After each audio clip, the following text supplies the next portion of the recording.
On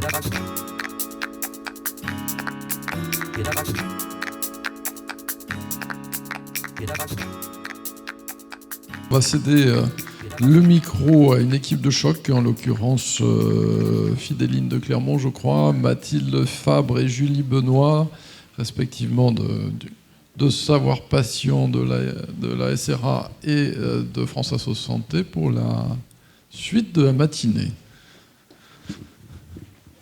Merci. À qui je cède le micro. Alors merci Jean-Jacques, et je vais inviter sur scène les intervenants qui vont vous présenter. Alors nous, on a la chance d'introduire les personnes qui vivent le partenariat en santé, qui vont partager avec beaucoup d'authenticité leurs expériences réussies dans les 3 domaines que sont les soins primaires, le sanitaire et le champ médico-social et du handicap. Et donc je vous invite à toutes venir sur scène, les 3 binômes. Voilà. Et donc, c'est des projets, des expériences qui sont protéiformes, mais à différents degrés de maturité et d'expérience. Donc voilà. Donc sans plus attendre, je vais introduire le premier binôme, qui sont Estelle Massal, directrice de la CPTS du Grand Pic Saint-Loup, et Virginie Letin, chargée de mission des parcours et de qualité.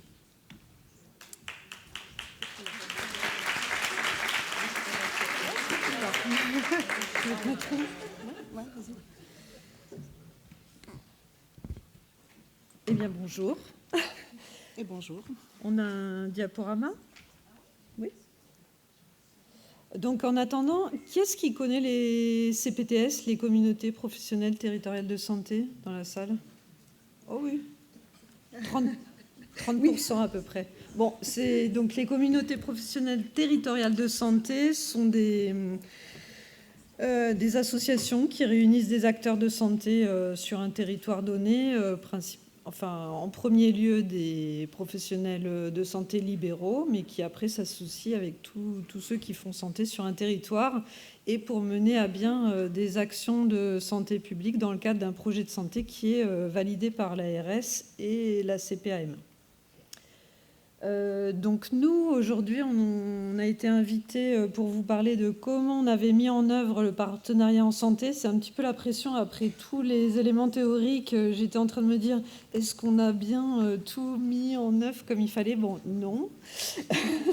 En fait, on est parti, comme disait Madame Gadi, avec d'abord notre bonne intention et un peu de méthodo, parce que Virginie et moi, on était quand même acculturés à ces concepts et à cette façon de faire. Moi, principalement par une expérience dans le social, où l'idée, c'est on est quand même acculturé à faire avec les personnes concernées, pas pour elles, mais avec.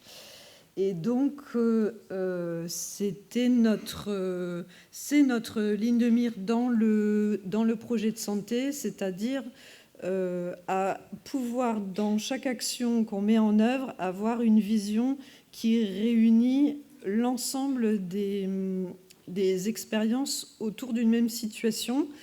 Il y a un schéma que j'adore, c'est quelqu'un qui anime une expérience en groupe et qui a écrit, je dévie, c'est pas grave, qui écrit le mot réalité en mettant donc sur des feuilles R, E, A, L, et donc les gens sont en cercle et en fait ils ne voient qu'une lettre. Et donc pour moi cette image, je ne sais pas si vous la faites dans votre tête, elle est très représentative de en fait l'expérience, elle est qu'on a d'une situation, elle est liée à la place qu'on a. Et donc nous, on travaille avec ça, avec des professionnels de santé qui ont une vision de leur situation. Et le patient, lui, son expérience, il est à complètement une autre place, il n'a pas les mêmes... voilà. Et donc, c'est comment on fait avec tous ces morceaux de réalité qui constituent un ensemble. Donc, notre projet, ça a été de voir comment on pouvait instaurer un dialogue entre toutes ces réalités-là. Et c'est un défi permanent.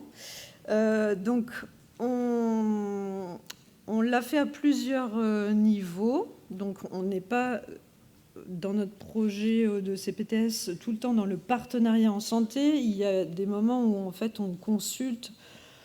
On a fait des enquêtes, notamment autour de l'expérience des personnes dans des lieux de soins non programmés, c'est-à-dire on a une urgence qui n'est pas vitale, on se déplace dans un lieu pour venir se soigner. Qu'est-ce qui fait qu'on arrive dans ce lieu-là ?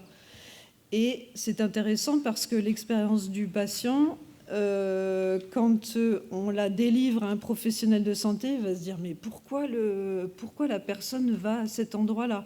Et pareil, quand on dit à la CEPAM, voilà, les gens se déplacent à tel endroit avec tel motif, la CEPAM, avec sa position de tutelle, se dit non, ça ne va pas.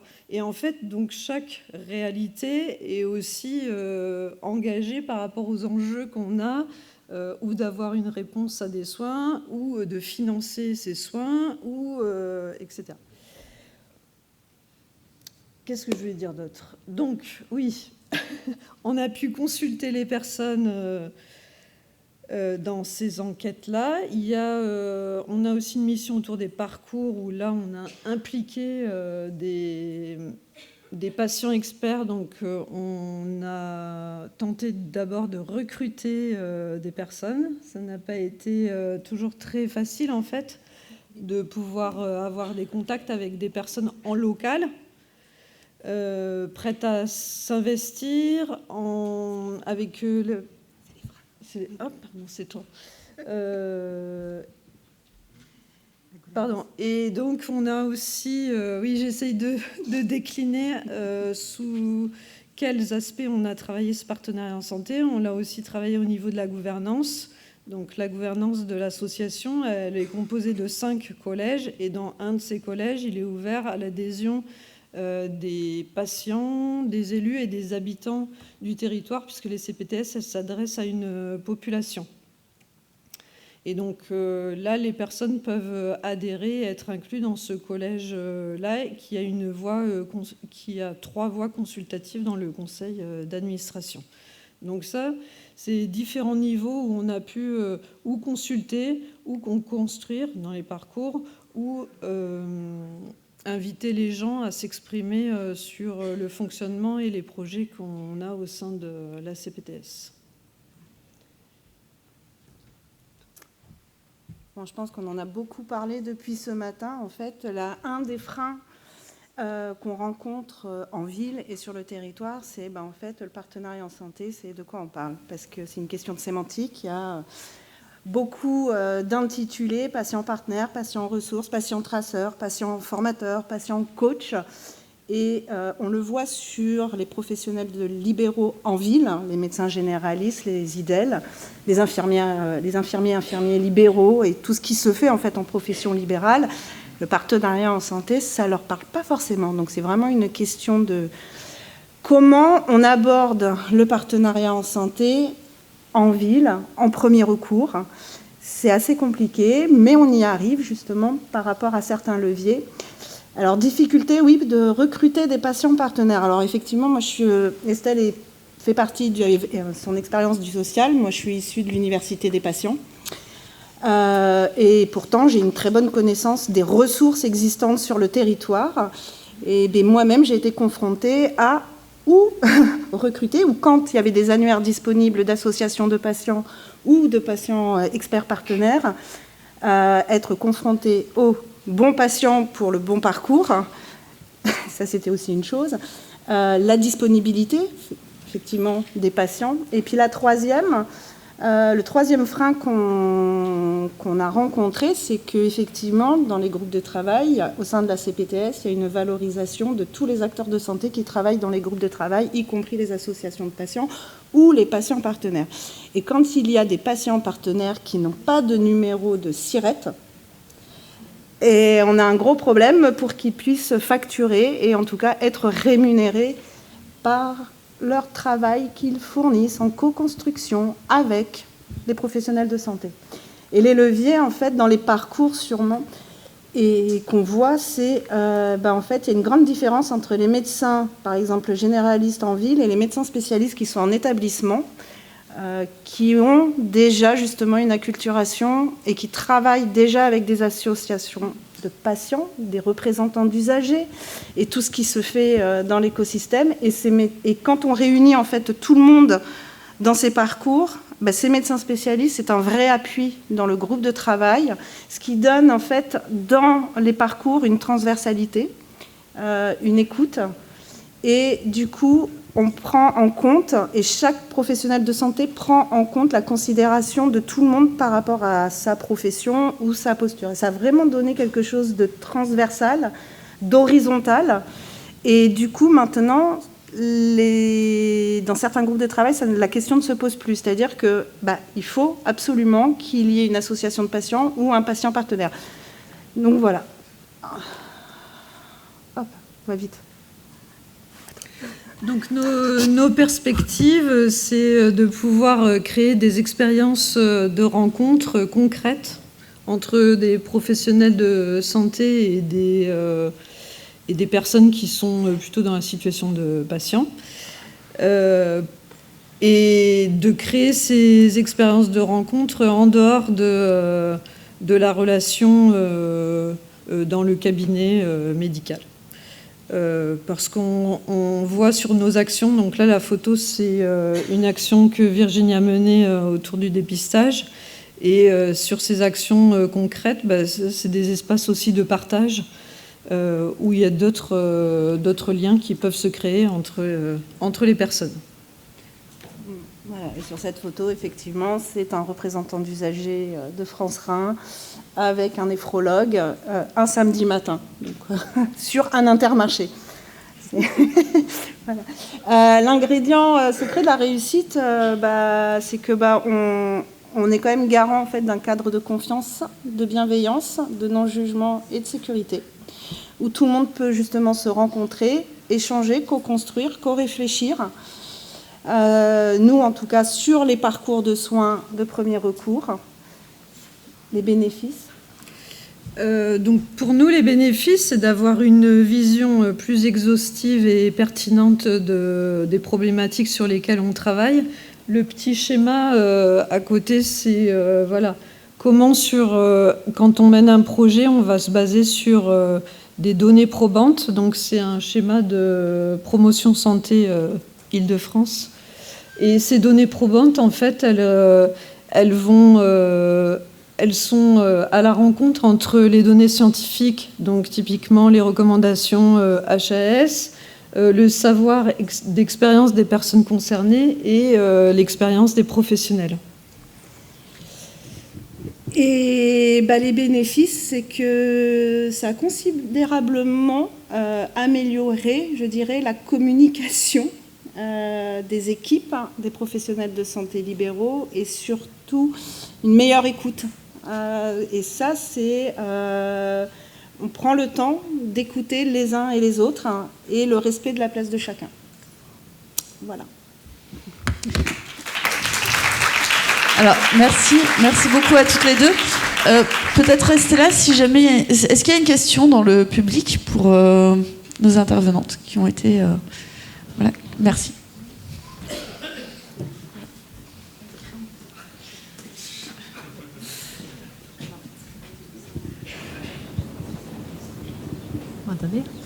Ça a amélioré la communication et entre les partenaires, les patients partenaires.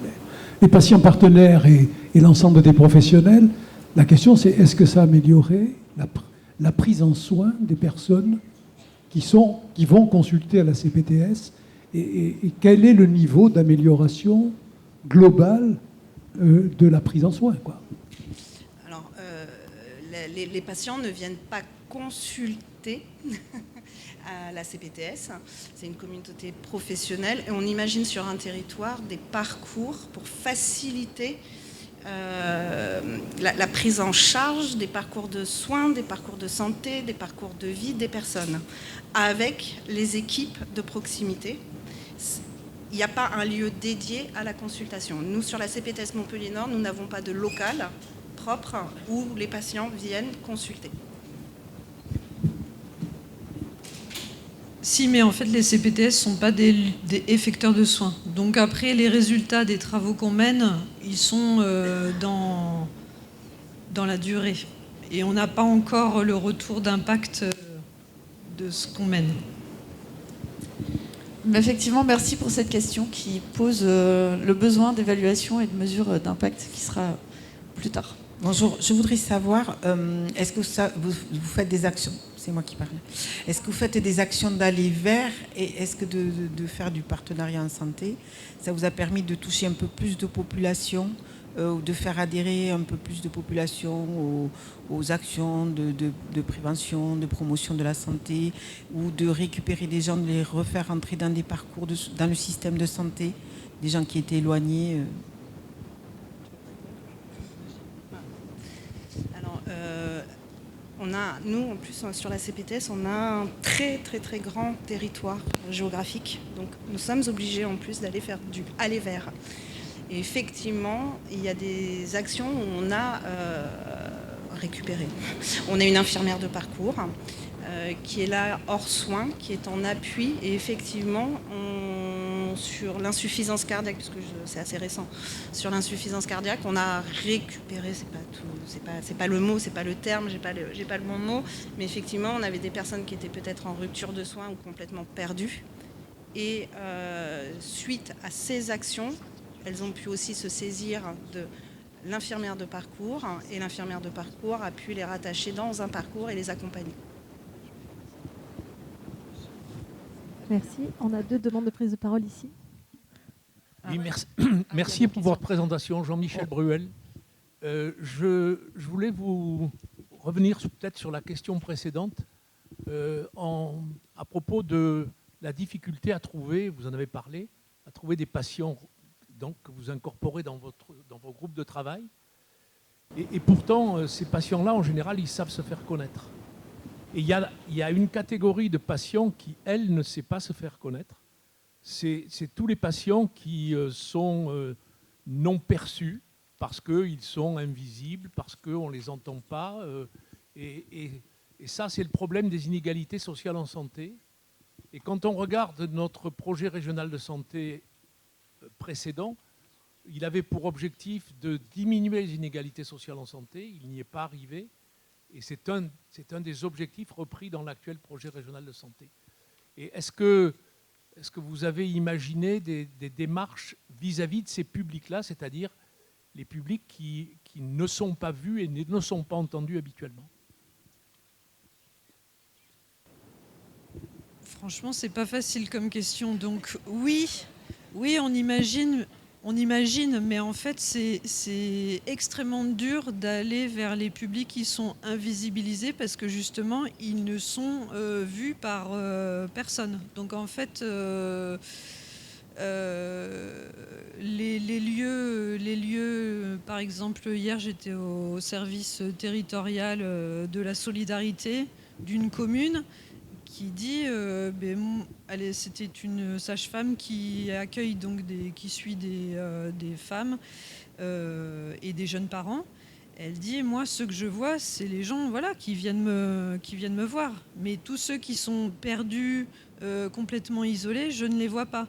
Donc en fait, même les acteurs de terrain, parce que nous, on ne peut pas se définir vraiment comme un acteur de terrain, mais on travaille avec, on s'appuie sur les acteurs de terrain, et les acteurs de terrain, ils voient bien qu'ils ne touchent qu'une partie. Donc je ne sais pas trop comment répondre. Oui, on essaye d'imaginer comment toucher les publics et notamment s'appuyer sur les acteurs locaux.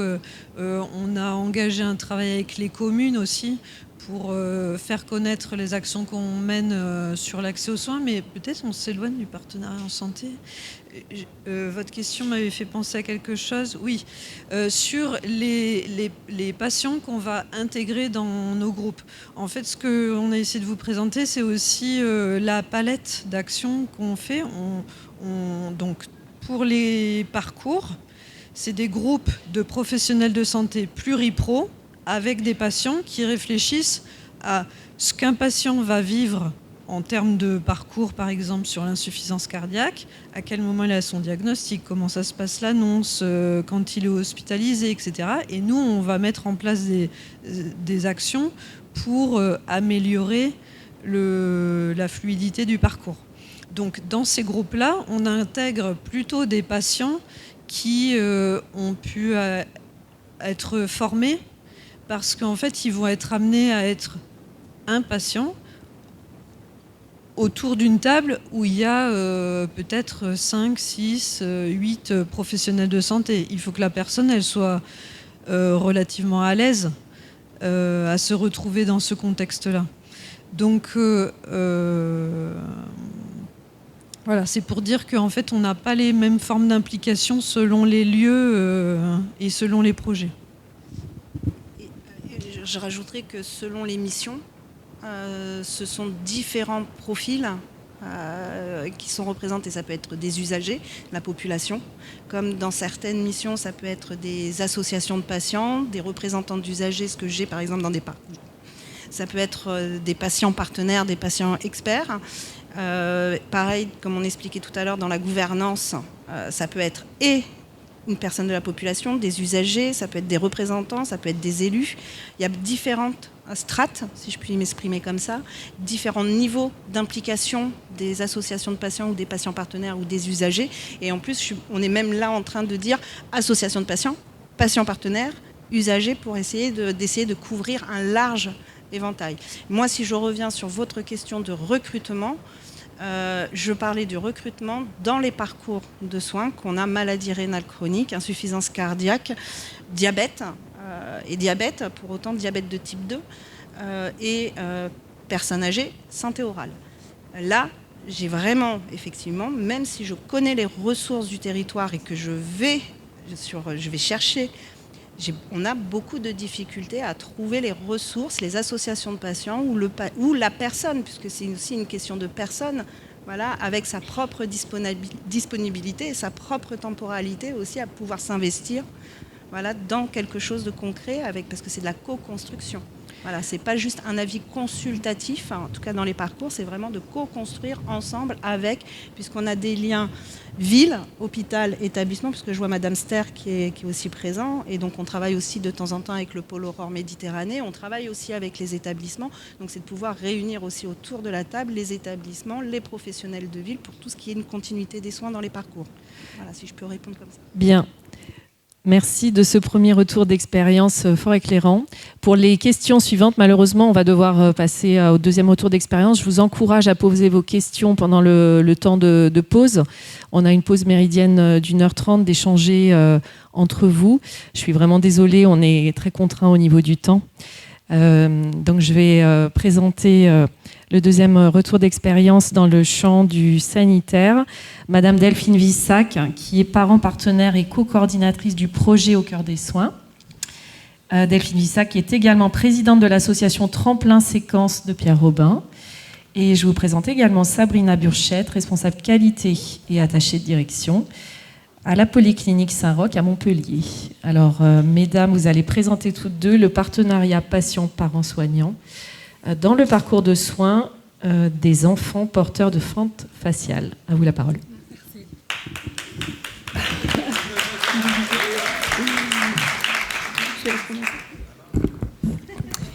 Donc, je m'appelle Delphine Vissac, je suis parent partenaire au sein du centre de compétences.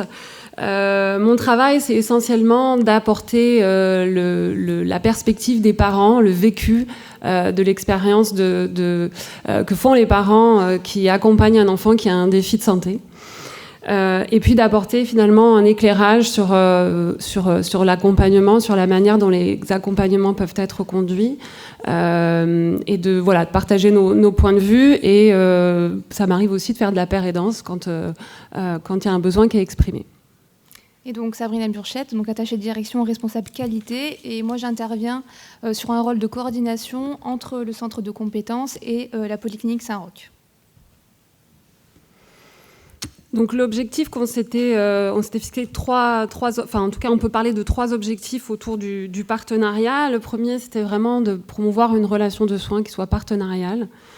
On avait aussi cette ambition d'être vraiment dans la co-construction et d'utiliser des méthodologies participatives pour favoriser justement ce travail de partenariat, ce moyen, et puis d'intégrer et de valoriser la complémentarité des savoirs dans le projet. Donc ça, c'était vraiment ce à quoi on s'est attaché pour conduire ce projet. Ensuite, peut-être un élément qui peut être intéressant. Donc, on a présenté ce projet lors d'un appel à projet sur l'humanisation des soins qui était proposé par la Fondation de France. Et en fait, on a obtenu l'appel à projet. On a aussi rajouté des fonds propres au niveau de l'association. Mais ce qui est important, c'est de vous dire qu'on a 2/3 du projet qui est dédié, des fonds du projet qui est dédié à la coordination. Parce que, en fait, faire du partenariat, ça veut aussi dire s'organiser pour créer des espaces pour faire du partenariat, pour qu'on puisse être en partenariat. Pour la partie fonctionnement et modalité, donc la première étape a été de constituer un comité de pilotage et un comité opérationnel qui se compose d'une équipe pluridisciplinaire et qui intègre également des parents.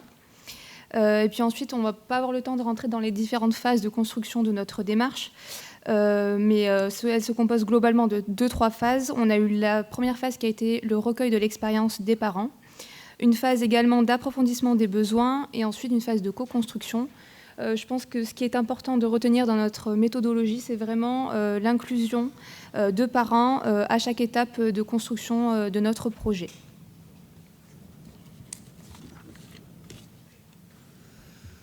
On rencontre, puisqu'on est en cours du projet, on rencontre quelques défis. Et en tout cas, clairement, la question de trouver du temps en commun pour faire ensemble est une question importante. Elle a déjà été évoquée. Donc voilà, et c'est aussi ce que la coordination nous permet de faire, c'est-à-dire de vraiment avoir du temps dédié pour ça. On a aussi parlé du défi de l'acculturation, et c'est vrai qu'on préfère parler de défis dans le sens où on se sent tout à fait prêt à les relever, et on est en train de les relever. Donc sur l'acculturation du partenariat, c'est-à-dire accompagner des niveaux d'acculturation au partenariat qui sont encore très hétérogènes dans les services. Donc il y a des gens qui vont déjà avoir des expériences d'enseignement avec des patients partenaires, qui ont dans leur pratique, qui sont déjà dans des pratiques dans la relation de soins de partenariat, mais finalement aussi d'autres professionnels qui n'ont pas du tout cette notion-là. Et donc voilà, l'idée c'est comment on fait ensemble avec ces différents niveaux. Le défi du choix de la méthodologie, c'est expérimenter des outils participatifs qui sont nouveaux quand même dans les structures sanitaires. Donc les gens ne savent pas forcément faire. Et ça aussi, c'est le choix d'avoir de la coordination. C'est aussi le choix de pouvoir apporter et de pouvoir travailler avec ces outils nouveaux. Ce qui veut dire que quand les gens arrivent dans un espace de travail qu'on a créé pour faire de la co-construction, on a déjà réfléchi à cette question-là, ce qui permet aux gens d'arriver vraiment simplement avec leur savoir expérientiel, avec leur savoir, avec leur expérience professionnelle et leur expérience d'utilisateur. Et puis, le dernier défi auquel on fait face, c'est celui des financements, de la pérennisation des financements pour ancrer le partenariat durablement dans les services et l'établissement. Pour les leviers, donc, on a déjà naturellement une dynamique de partenariat qui était ancrée dans les pratiques de l'équipe du centre de compétences MAFAS, donc qui a vraiment permis d'initier facilement cette démarche-là. Et quand on parle vraiment d'équipe du centre, elle intègre un patient partenaire. Donc déjà, la base était vraiment solide. Il y a également ensuite une volonté partagée d'aller plus loin dans ce projet, que ce soit de la part des parents, des patients, des soignants et de l'équipe de direction, donc d'aller vraiment plus loin dans ces démarches de partenariat. Et puis au niveau des tutelles, il y a cette reconnaissance institutionnelle, comme on a pu le voir, qui positionne le partenariat comme un axe majeur d'amélioration de la qualité et de la sécurité des soins. Et puis ça se ressent dans la dernière version du manuel de certification 2025.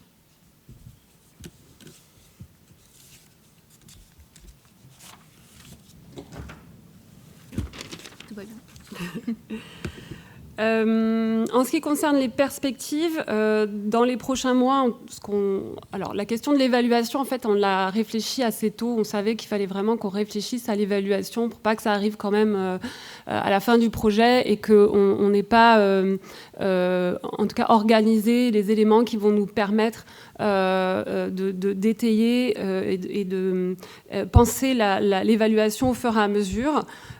Évidemment, nous, ce qu'on a envie de savoir, c'est mesurer en quoi le partenariat améliore l'expérience des familles, améliore la qualité des soins et les pratiques professionnelles. Donc ça, c'est vraiment quelque chose auquel on va s'attacher et on va s'atteler dans les prochains mois. On a déjà des pistes de réflexion. Et l'enjeu va être en parallèle également de poursuivre cette stratégie et ce déploiement du partenariat, de le pérenniser, de continuer à acculturer nos professionnels de santé à cette démarche-là, nos patients également, et de l'étendre à nos autres pôles de soins au niveau de l'établissement. Ça passe également en amont par de l'accompagnement et par de la formation. Alors, la question de l'ingrédient secret, c'était intéressant parce que ça nous a aussi obligés à réfléchir à qu'est-ce qui fait qu'on est peut-être différent, qu'est-ce qu'on peut partager aussi qui fasse la différence par rapport à des projets qui décollent, d'autres qui ne décolleraient pas. Et c'était intéressant parce que ça a aussi été évoqué par Véronique Gady, la question de la méthodologie et de cette rigueur de méthodologie à laquelle on essaye de s'astreindre pour vraiment mobiliser les différents, à la fois les professionnels, mais à la fois les familles avec lesquelles on travaille, avec pertinence pour éviter évidemment tout ce qui va être utilisation ou tokenisme autour de la participation des personnes, c'est-à-dire mettre des personnes pour mettre des patients ou des familles pour dire qu'on fait du partenariat, c'est pas très intéressant. Donc c'est vraiment de penser la pluralité des expériences, et là je parle autant des professionnels de santé que des personnes concernées, et puis voilà, dans cette complémentarité des savoirs, mais voilà, pas vraiment pour toutes les parties prenantes. Pour la partie bénéfices, pour les familles, ce qu'elles ont déjà pu nous exprimer au cours de l'avancée de la démarche, c'est vraiment ce sentiment de reconnaissance. On les positionne comme acteurs de leur parcours de soins.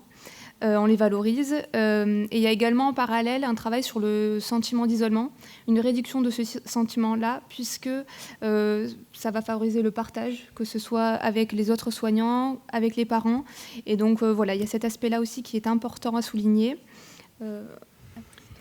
Pour les professionnels, ce qu'on a maintenant dans les discussions qu'on a et ce qu'on a pu observer et ce qui a pu être exprimé par les professionnels de santé, c'est finalement que ça permet d'avoir un peu plus d'horizontalité. C'est-à-dire le fait qu'on arrive à trouver des espaces de travail en dehors des consultations va nous permettre de rentrer en relation de manière un peu différente. Et l'idée aussi que nous, on porte, et c'est aussi le travail pédagogique d'expliquer qu'est-ce que c'est un savoir patient, pourquoi on pense que l'expérience du vécu a sa place dans les discussions et pourquoi on a envie de savoir comment les gens font les choses, comment ils ont vécu le parcours. Et donc dans ces espaces-là, on voit qu'effectivement on est tout à fait capable de rentrer dans une relation qui est beaucoup plus horizontale, dans laquelle on a plus de place pour le dialogue et le partage, et que finalement les professionnels ont une meilleure idée des besoins réels des familles. Mais aussi, ça permet, je l'ajoute parce que ça c'est quelque chose que je vis aussi, c'est que les patients se rendent compte aussi des réalités des professionnels de santé. Donc c'est aussi une manière pour nous d'apprendre ensemble des réalités qui sont nouvelles et de faire ensemble. Pour la partie institution, donc au niveau de la gouvernance, là, je pense que dans ce projet-là, on est vraiment dans une démarche globale d'amélioration de la qualité, de la sécurité des soins. Ça nous permet, nous, également, de renforcer la pertinence de nos parcours de soins. Et puis, j'ai envie de dire qu'on est dans une dynamique d'innovation sociale. On est dans l'expérimentation encore, mais une fois ce modèle finalisé, il pourrait être reproductible sur l'ensemble de nos parcours de soins, et c'est ce qui le rend encore plus intéressant et pertinent pour nous.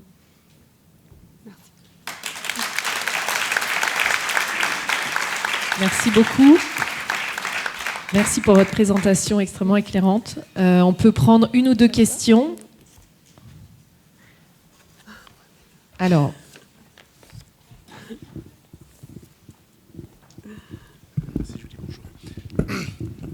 Bonjour, merci pour cet exposé. Moi, j'ai une petite question. J'entends beaucoup parler des parents, mais très peu des enfants. Alors, très peu de des enfants. Oui. comment vous les faites intégrer? Parce que l'impact, vous l'avez mesuré sur la famille, et comment on peut le mesurer sur ce que ça a apporté sur les enfants? Toujours une longueur d'avance, merci Mohamed. Je suis désolé. Non, en fait, c'est une très bonne question. Ce projet, il va exister en 2 parties. Donc la première partie, on travaille avec les parents. La stratégie, c'était de se dire que si on arrivait à investir les parents, ce serait aussi plus facile de pouvoir aller vers les enfants et de faire des propositions de travail avec les enfants. Clairement, la participation des enfants, elle est très peu explorée. Ça, c'est vrai qu'on a essayé de faire ce travail, d'essayer de voir est-ce qu'il y a du recueil de l'expérience des enfants. Très peu. Et puis, on sait qu'on ne peut pas réfléchir la participation des enfants de la même manière où on réfléchit la participation des adultes. Parce que les enfants fonctionnent différemment, ils ont des logiques qui sont propres à eux.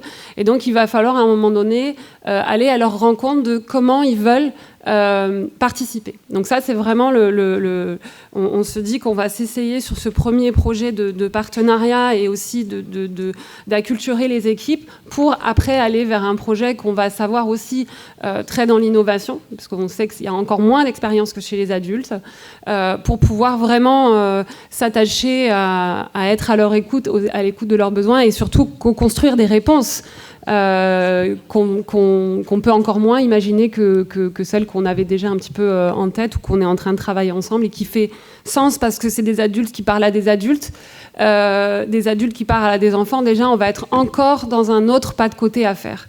Voilà. Mais en tout cas, ça fait partie de ce qu'on a envie d'explorer.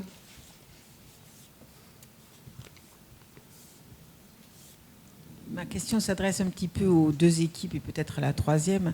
Est-ce que dans vos recueils ensuite de satisfaction de l'expérience au niveau des professionnels de santé, il est dit que finalement avec le partenariat en santé, comme on améliore un peu la compréhension affinée des besoins, etc., est-ce que ça libère davantage de temps médical ou de temps professionnel pur pour la prise en soin et ça élimine du coup beaucoup d'autres questions peut-être d'orientation ou des questions de conflit un petit peu avec les patients. Est-ce que ça améliore le temps? Vous comprenez ou pas ma question? Alors, ça va être difficile à mesurer. T'as pas compris? Je vais essayer de clarifier. Dans le libéral, ce qui est compliqué d'impliquer les professionnels de santé, notamment les médecins, c'est qu'ils disent on a le temps de rien.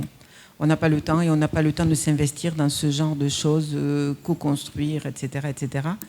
Et la plupart des équipes qui travaillent avec du partenariat disent qu'on dégage tellement de qualité ensuite sur le parcours que tout le temps qu'on a passé à le construire, ensuite c'est du temps gagné pour toutes les autres consultations ou toutes les autres prises en soins. C'était un petit peu ma question. Je pense que c'est un travail de fond qui est mené par l'équipe pluridisciplinaire, qui est présente d'ailleurs aujourd'hui, qui... Ah, tu veux répondre, Marie-Pierre? Ah ouais.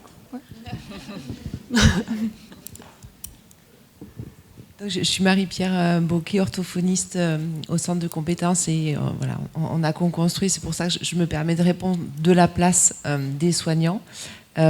Effectivement, le temps gagné, la qualité des soins, même si on n'a pas encore de recul, mais déjà dans la préparation de ce projet, pour moi, il est évident. On va plus vite, on répond plus. En tout cas, je parle de ma place pour le moment. J'ai le sentiment de répondre plus vite aux besoins de mes patients, des familles. J'ai le sentiment d'aller également d'être plus efficace. Et ce que je ressens depuis que je travaille vraiment dans ce partenariat, que j'essaie vraiment d'être dans le partenariat, c'est effectivement une charge mentale aussi qui est vraiment moindre. Si ça répond à votre question. Et donc, c'est possible de le faire. J'ai un statut de libéral, donc c'est possible de faire du partenariat en libéral. Et au final, ça prend moins de temps, si j'ai un message à faire passer. Merci pour ces réponses. Merci, mesdames. Et on va maintenant se tourner vers le secteur du médico-social, avec 2 représentantes de l'association ASA, Alliance Sage Adage. Et donc, je vous laisse accueillir Madame Michèle Dubernat, qui est directrice adjointe de l'association, et Madame Leïla Lefebvre, responsable du pôle soins et référente bientraitance, qui vont nous parler maintenant de leur propre expérience au sein de l'association et l'intégration du partenariat en santé. Merci.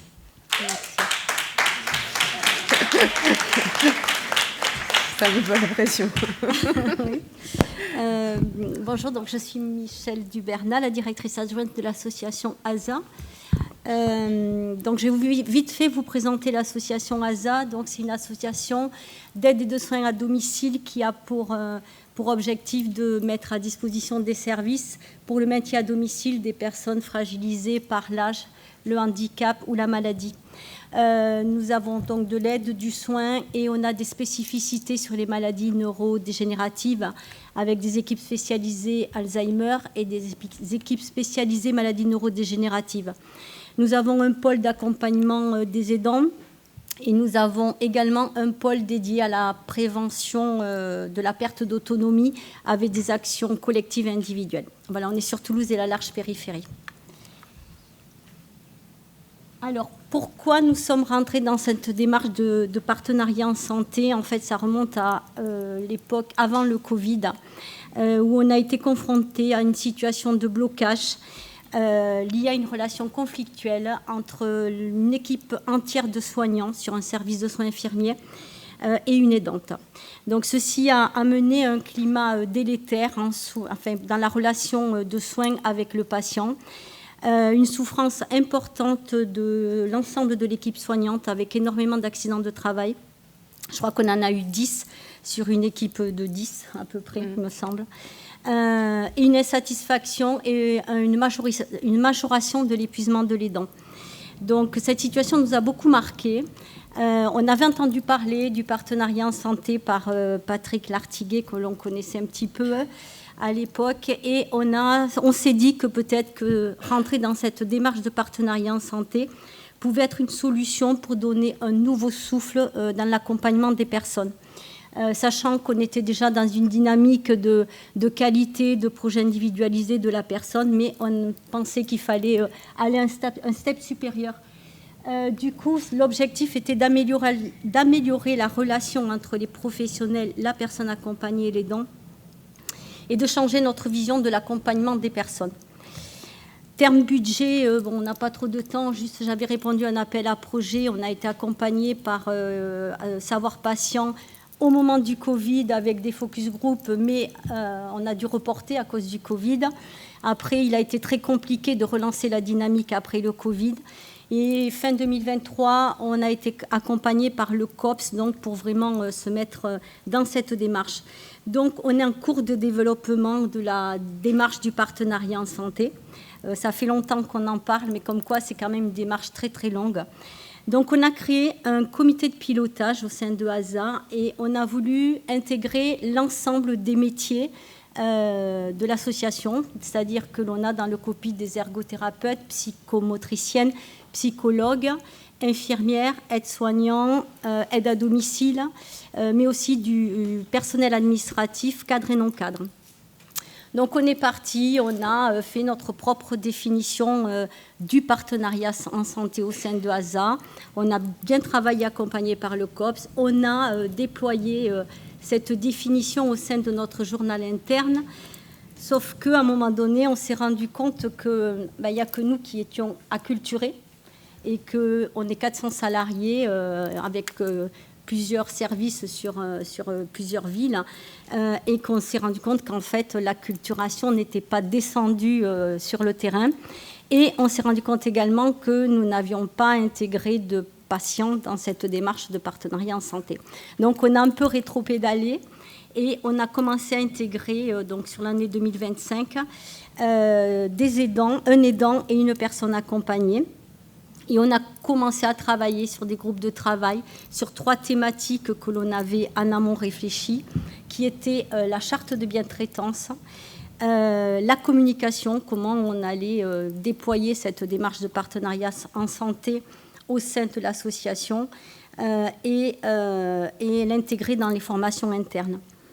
Et également, ce qu'on veut faire, c'est faire du lien entre le partenariat en santé, la qualité que l'on a mis en place déjà depuis une quinzaine d'années avec les évaluations internes, externes à l'époque, les certifications, la démarche de bientraitance qu'on intègre de plus en plus, qu'on formalise, parce qu'intégrer, on l'a intégré depuis longtemps, mais qu'on formalise de plus en plus dans nos pratiques, avec la mise en place d'une référente bientraitance qui est à mes côtés. Et on va intégrer également l'éthique dans nos pratiques, le formaliser en 2026. Donc, on ne veut pas partir un petit peu dans tous les sens et on veut faire du sens entre ces 4 thématiques.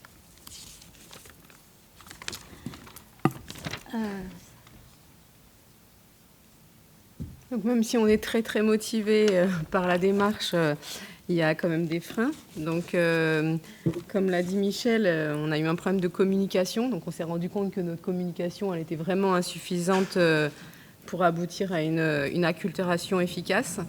Et cette communication insuffisante, on s'est posé la question, oui, on a eu des difficultés de recrutement des aidants et des personnes accompagnées. Et peut-être que notre communication, comme elle n'a pas été top, elle nous a rendu encore plus de difficultés à recruter des personnes.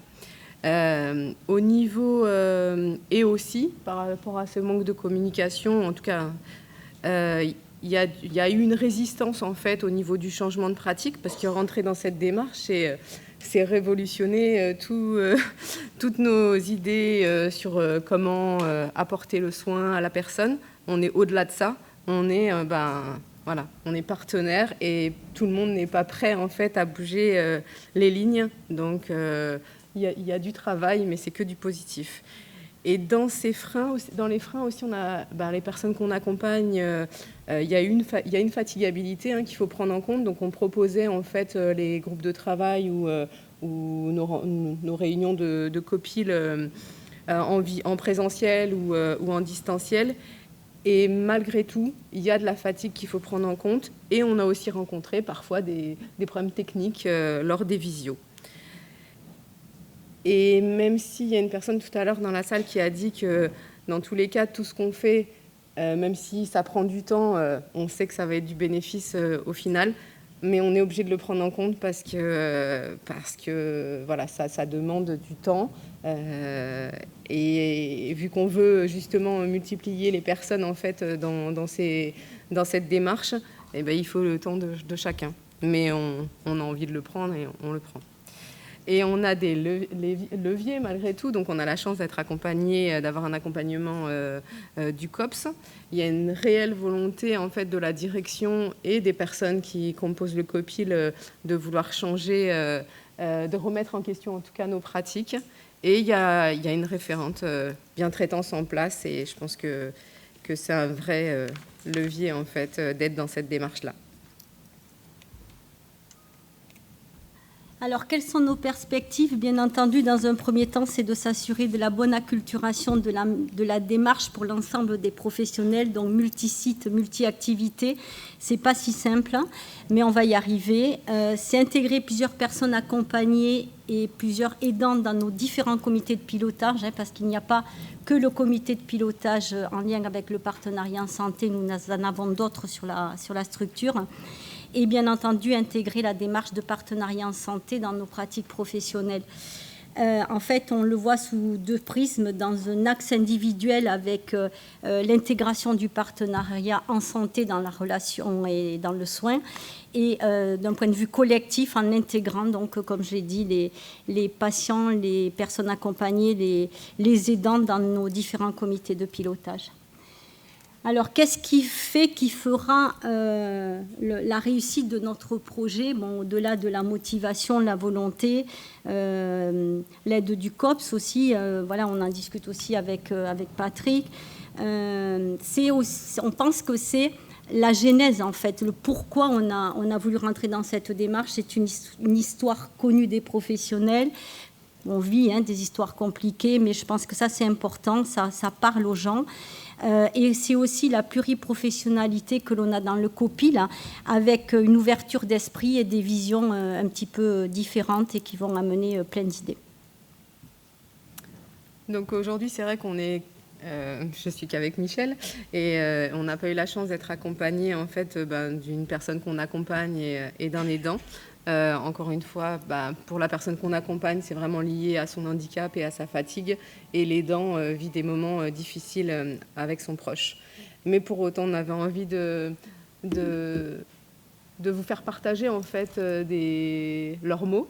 Donc on est parti, on a fait un groupe de travail pour travailler sur la charte de bientraitance. Et là, on s'en est pris plein la tête en fait, et on a entendu des choses qui étaient pas spécialement plaisantes. On pensait que on accompagnait correctement les personnes. Et là, il y a eu cette transparence. Il y a eu un moment d'échange où on a pu, la parole était libre, et donc accepter aussi la parole de l'autre, même si ça va pas toujours dans notre sens. Et donc c'est vrai que Madame Isabelle, elle a pu dire c'est important en fait d'être attentif à la demande. Parfois le salarié agit comme il souhaite, mais pas comme la personne le souhaite. Et il y avait aussi Monsieur Marc en fait qui est aidant d'une personne souffrant d'une maladie neurodégénérative.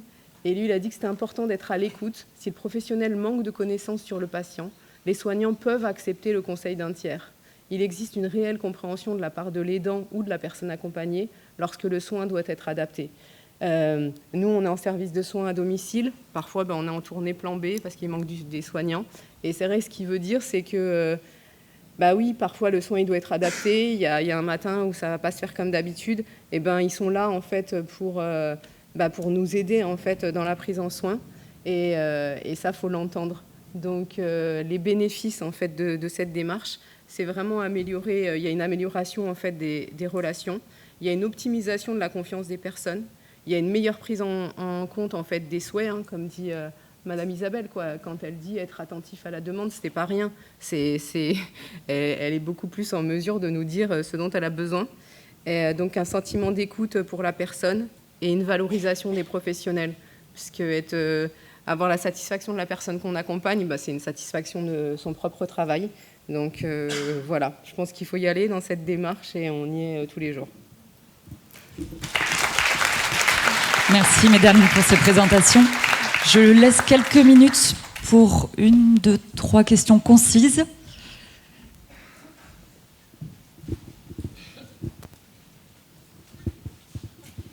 Bonjour, merci pour votre présentation. J'ai une petite question qui m'a titillée dès le début. Vous avez gardé le terme personne accompagnée pour le partenariat. En fait, comme c'est déjà en plus identifié comme dans le médico-social comme la personne qui va être en fait déjà dans le cadre du soin ou de l'accompagnement, est-ce qu'il n'y aurait pas eu un besoin d'une terminologie différente pour que justement elle puisse être reconnue non plus comme la personne accompagnée, mais la personne dans la capacité d'expliquer l'accompagnement? Oui, tout à fait. C'est là où on se dit qu'on a encore du travail à faire. Mais je suis tout à fait d'accord. Après, c'est vrai que les termes qu'on a utilisés, on les utilise avec nos partenaires, en fait, patients ou aidants. Et eux-mêmes, en fait, n'ont pas relevé ce type de termes, mais ils en ont relevé d'autres. Et donc, juste, il faut qu'on avance avec tout ça. Alors, pour revenir au sujet de ce matin, on bannit la personne prise en charge. Alors c'est vrai que c'est vraiment quelque chose que j'essaie de bannir du vocabulaire de l'association ASA. Il y a beaucoup de travail et donc on parle de personnes d'accompagnement ou de soins, prendre en soin, accompagner la personne. Voilà, donc on n'a pas encore été au step supérieur, mais c'est vraiment le step où on bannit vraiment le mot prise en charge. Je l'enlève de tous les documents de l'association.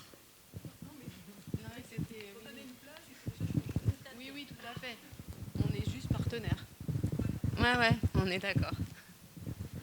Une question ici. Oui, non, en fait, c'était plus une remarque qui vaut pour vos 3 interventions. En filigrane, il y a quelque chose qui me paraît essentiel, c'est en quoi la démarche qualité est aussi un facteur de bien-être au travail des professionnels qui, indirectement, va, on le sait, parce qu'il y a des publications là-dessus, améliorer la qualité des prises en soins ou des accompagnements. Je fais un effort, Mohamed. En quoi aussi le partenariat en santé est un outil fantastique justement dans les démarches qualité pour améliorer sa qualité de vie au travail.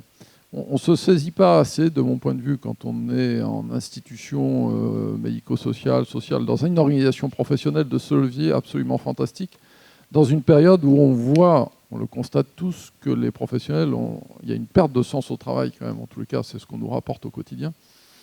Et je suis frappé de cette contradiction. Alors nous, on est en happy few, en personnes convaincues dans cet amphithéâtre, enfin j'espère.